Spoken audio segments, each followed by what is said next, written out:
I married Emma 3 years ago. I am 32 years old and she is 26. We have a 7-month-old daughter. A couple of days ago I found something in her bag that completely shocked me. It was a pack of condoms. I am not the kind of guy who checks my wife's bag, but this time it was urgent. Emma was in the shower and I needed a diaper to change our baby. I put the baby on the changing table and realized we had run out. I remembered Emma keeps a few diapers in her bag when she takes the baby for a walk. Her bag was lying near the baby counter, so it was easier for me to grab it. I opened the bag and found 2 diapers inside. While pulling one out, something fell from the bag to the floor. It was a pack of condoms. It was a pack of 3, but the packet was open and only 1 was left. I checked the bag to see if the other 2 had fallen inside, but they were not there. That meant 2 had already been used. The baby was crying loudly, so I kept the condom in my pocket and changed her. When Emma came out of the shower, I put the baby in the crib, pulled out the condom from my pocket and asked her about it. The actor in her came out instantly and she outright denied it. She said it was not hers and tried to gaslight me, pinning it on me instead. I was shocked at how smoothly she could lie. I told her I found it in her bag, but she replied, "But you just pulled it from your pocket, right?" I got frustrated because she was not ready to accept that it was hers. Then she burst out laughing and said, "Oh, poor you, look at your puppy face, I was messing with you." She winked as she said this, but it was evident. She was lying because we do not use protection. She is breastfeeding and her cycle has not returned, so we do not use any. Now she dismissed me, saying her cycle was back to normal, so we might need protection if we do not want back-to-back kids. I asked her what happened to the other 2 condoms. There was just 1 inside the packet, but it should have been 3. She laughed and said it was a funny story. Yesterday she bought it, then went out with friends. A guy was hitting on her friend Lila, and things got heated up between them. They went to find a corner but did not have a condom, so she lent them 2. I gave her a look of disbelief and said, "Do you expect me to believe this?" She said yes, because that was the only truth. She even said I could call Lila and ask for myself. I did not call her because if Emma was lying then, Lila was obviously on board and would lie too, so what is the point? I did not call her but told Emma I was not buying her story, so she needed to come clean about whatever she had been up to. Now Emma is gaslighting me and trying to guilt-trip me, saying I do not trust her. She is weeping, saying I do not understand her and that she just delivered a baby and is going through postpartum depression. Amidst all this, she says I am accusing her of cheating. I have not tried to make things up with her. I have left it that way, but she has made the environment murky. She is curling up in bed in a dark room, refusing to switch on the lights and not eating at all. I am not sure how she is when I am not home, but this is what she has been doing since the confrontation. I am usually the one to apologize right after our fights, because hardly any woman breaks the ice and says sorry first. However, this time I just do not feel like apologizing at all. I do not think I did anything wrong by asking her up front about the condoms. I wonder if I could have done anything differently. Seriously, if Emma is using postpartum depression as a get-out-of-jail-free card for handing out condoms like Halloween candy, maybe it is time for a different kind of delivery, a reality check. When I first met Emma over 6 years ago, I never thought things would come to this. We met at a friend's party. She was the most gorgeous woman there. We spent the evening talking, dancing, and having fun. At the end of the night, I realized I had forgotten to ask for her number. I am not a party person, but it was my friend's promotion party and he insisted I attend. I asked my friend about Emma and he said he didn't know her either. She was a colleague's friend. I convinced my friend to ask his colleagues for Emma's number. He was reluctant because he was married and didn't want his colleagues to think he was hitting on Emma. After a lot of convincing, he got her number for me. I kept the number for a week before texting her. I didn't know how she would take it. I didn't want to come across as desperate or cheap. She was gorgeous and I was sure there were plenty of men at the party who wanted her number. Eventually, I mustered the courage and messaged her. To my surprise, she replied saying she regretted not asking for my number that night. From there, we hit it off. Emma was working a part-time job. She said she didn't want a full-time job because it involved a lot of commitment, and she liked to live freely on her own terms. That could have been a red flag, but I didn't think of it that way. At the time, I was deeply immersed in my work and not enjoying it. I wanted to be free like her, so it kind of clicked for me. After dating for 2 years, I proposed to her, and we got married in a close ceremony with friends and family. Emma didn't want to spend money on a grand wedding. She wanted to use that money for a vacation instead. After the wedding, we went on a 15-day trip to Europe. 1.5 years after the marriage, Emma got pregnant. She freaked out because we didn't plan it that way. We wanted to travel the world together and do a bunch of stuff before having a baby. She wanted to get rid of it. I was not happy with her decision. I love kids and always wanted one. But since she had different plans, I never forced her into pregnancy. When she got pregnant unexpectedly, I tried to convince her to keep the baby. She was in two minds, but ultimately she kept it. Pregnancy is tough and cranky for women anyway. Since I was the one who convinced her to keep the baby, I had to face the brunt of it. I did everything I could to keep her happy. Thankfully, her pregnancy was without complications, yet she threw tantrums. I happily took it because it was her time. After the baby came, she became worse. I thought it was because of the lack of sleep and tiredness from nursing the baby. She got so depressed, feeling caged, that she couldn't have her former freedom. I took her to therapy, and the doctor said it was postpartum depression, which is natural for all women post-delivery. I tried everything to give her the freedom she needed. I hired a full-time nanny so she could have free time to herself. Our daughter was 2 months old when Emma resumed her life of partying and going out with her friends as she used to before. I never stopped her because the doctor said a happy mom would nurture her baby. 7 months later, here we are. I found a condom in her bag, and she is throwing her best friend, Lila, under the bus to save her pretty butt. Coming to the updates, Emma has been trying to gaslight the situation, but I am not giving in. I told her if she thought she could put up an act and get away with her actions, she was wrong.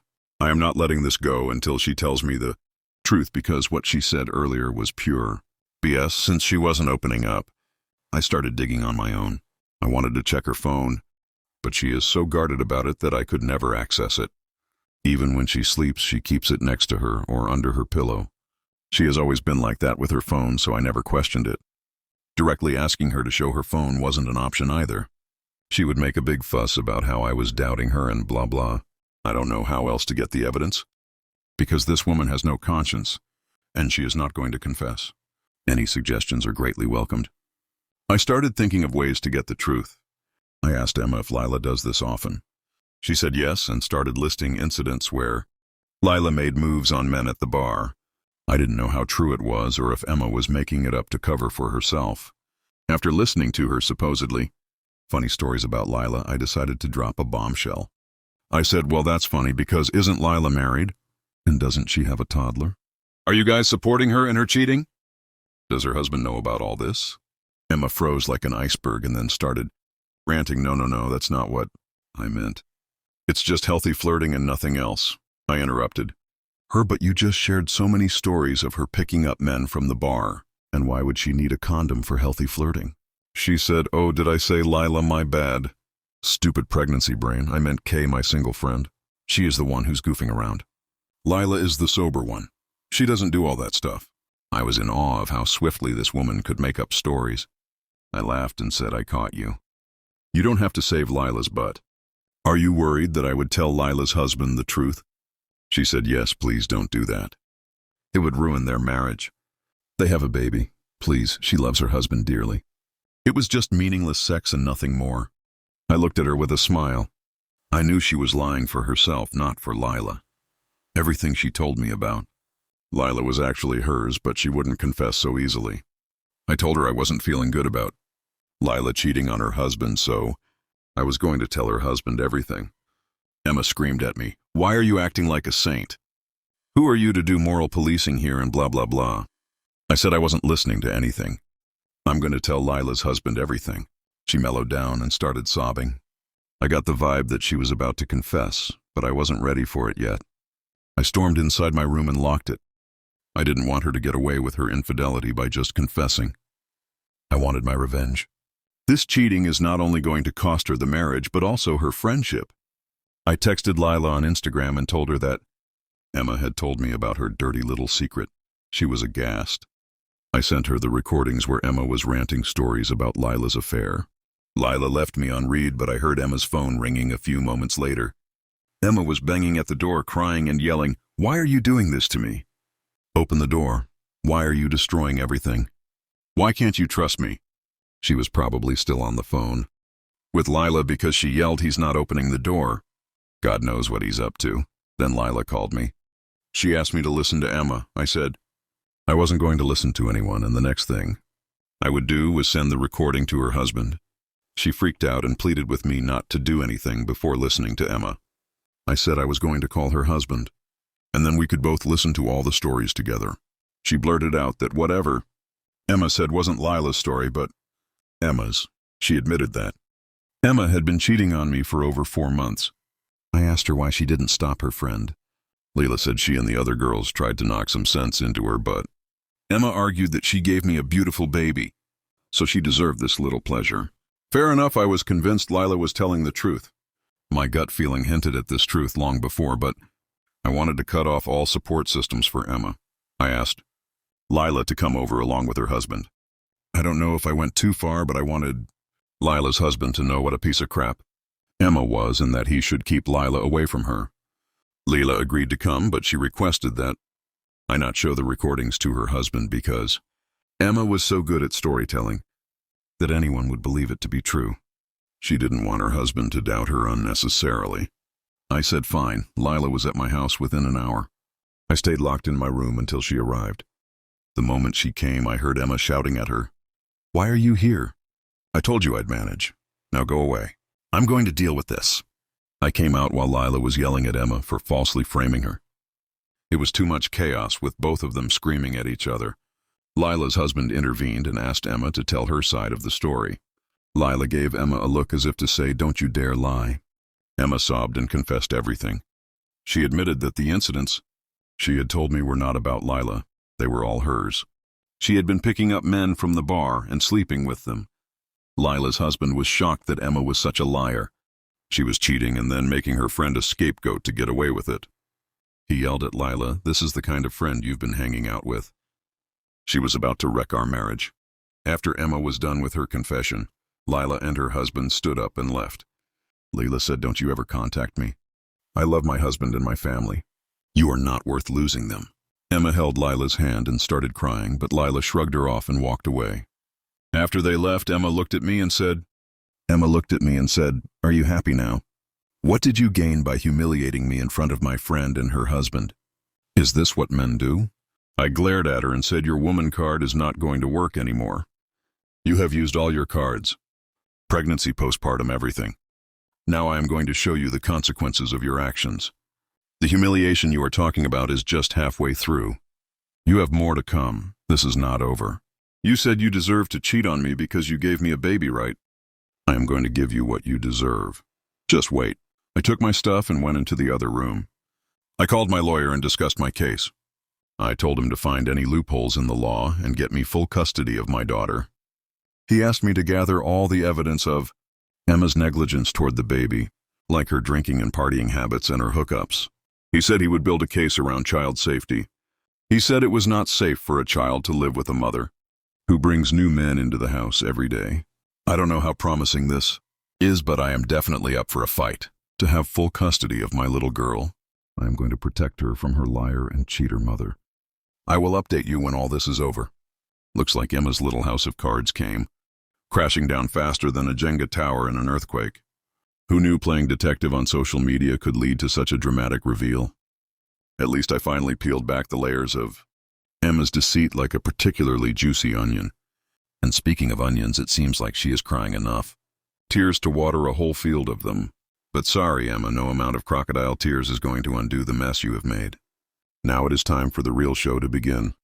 The legal battle for custody. It is like a high-stakes game of Monopoly, except instead of hotels on Park Place Y, I'm fighting for the future of my daughter. Let's be honest, Emma's behavior makes her about as trustworthy as a used car salesman in a clown suit. So I am gearing up, strapping in, and getting ready to fight tooth and nail for my little girl. And hey, if Emma wants to play the victim card, she better be prepared for me to bring out the whole deck of evidence against her. It is time to show her that actions have consequences and cheating your way through life doesn't fly when there is a child's well-being at stake. A month later, my lawyer came to my place with the divorce papers.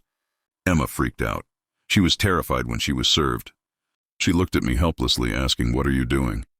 How could you do this to me?" After the attorney left, I asked her to pack her stuff and leave. She cried and pleaded for a chance to save our marriage for the sake of the baby. She tried to hug me, but I pushed her away. She said she had nowhere to go. I chuckled and said, "Not my problem anymore. I gave you everything you wanted. Now I am going to give you what you deserve. And you deserve to be on the streets." She threatened to take away the last penny I had. I said, "Sure, good luck hiring a lawyer. The good ones don't come for free unless you want to spread your legs to pay them." She went toward my daughter's nursery, but I blocked her, saying, "You are not getting her. She's not living on the streets with you." She broke down, saying I was ripping her away from her daughter. I said, "You are not interested in being a mother, are you? I am freeing you from all responsibility. You can now live the life you wanted." She packed her stuff and left. My lawyer built a strong case to get full custody, hiring a full-time nanny and taking work-from-home jobs. But it turned out that Emma wasn't keen on keeping the baby anyway. She didn't have a house or a job, so she didn't fight for custody at all. However, she went bonkers trying to claim alimony. I had to pay a certain amount, but it was way too low compared to what she was demanding. It was completely worth it to get her out of my life. After Emma left, I focused on creating a stable life for my daughter. A few days later, Lila and her husband Ryan visited me to check on the baby.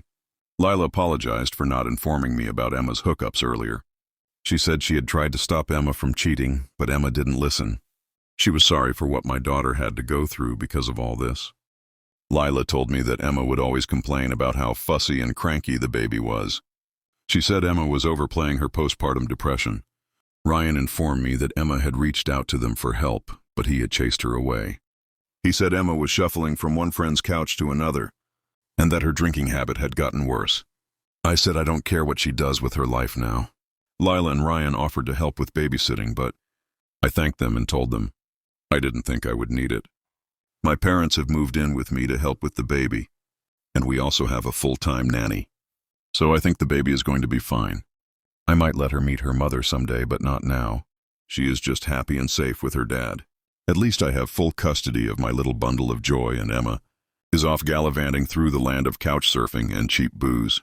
It's like a modern-day fairy tale, except instead of a happily ever after, I have a deadbeat ex and a baby who is better off without her. And as for Emma's alimony demands, let's just say, she is about as likely to get that as she is to win the lottery while riding a unicorn.